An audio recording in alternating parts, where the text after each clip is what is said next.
જયના કાકા છું. જયનો સોમવારે રાતનો બનાવ છે. આ સોમવારે રાતે 12 વાગ્યા પછી ટૂંકમાં રાતે 3 વાગે પરાપીપળિયા ગામની સીમમાં પાછળ તળાવ છે ત્યાં અવારું જગ્યા ઉપર આ 5 જણા સાથે હતા. 5 જણા સાથે હતા. પછી એનું કહેવાનું એમ થાય છે કે મંગળવારે બપોરે મને 5 વાગે જાણ કરેલ છે વાયા મીડિયા કે આવી રીતે અમારો બનાવ બન્યો છે, અમે જઈને ગોતી છે, મળતો નથી, તમે લોકો આવો. એટલે મંગળવારે હું 6 વાગે ત્યાં પરાપીપળિયા ગયો અને મેં સ્થાનિક જગ્યા જોઈ. એટલે અવારું જગ્યા હાવ હતી. એટલે અવારું જગ્યા ઉપર મેં જઈને જોયું તો એ બધા એવું રટન કરતા હતા કે અમારી પાછળ કોઈક આવ્યું હતું અને અમે ભાગ્યા હતા.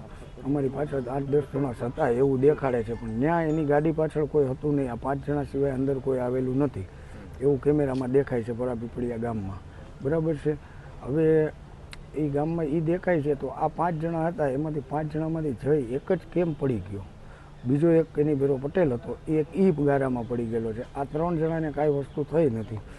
ઓલો સવારે 4 વાગે એ ફરતો દરગાહ પાસેથી કે હું ગામમાં પહોંચેલો છું, એ સીસીટીવી કેમેરામાં દેખાય છે. પછી એ લોકો સવારે 6 વાગે 112 પણ બોલાવેલી હતી. 112 શું જવાબ દીધો એ મને ખ્યાલ નથી. પછી મેં 112ને જાણ કરી, ફાયરને જાણ કરી. એ લોકો આવીને એને તપાસ કરી, જોયું. પછી તપાસ કરીને રાતે 8 વાગી ગયા હતા. એટલે ફાયર બ્રિગેડવાળા કે હવે અત્યારે રાતને છે એના હિસાબે મળશે નહીં, આપણે સવારે 6 વાગે એની ગોતશું, ટ્રાય કરશું.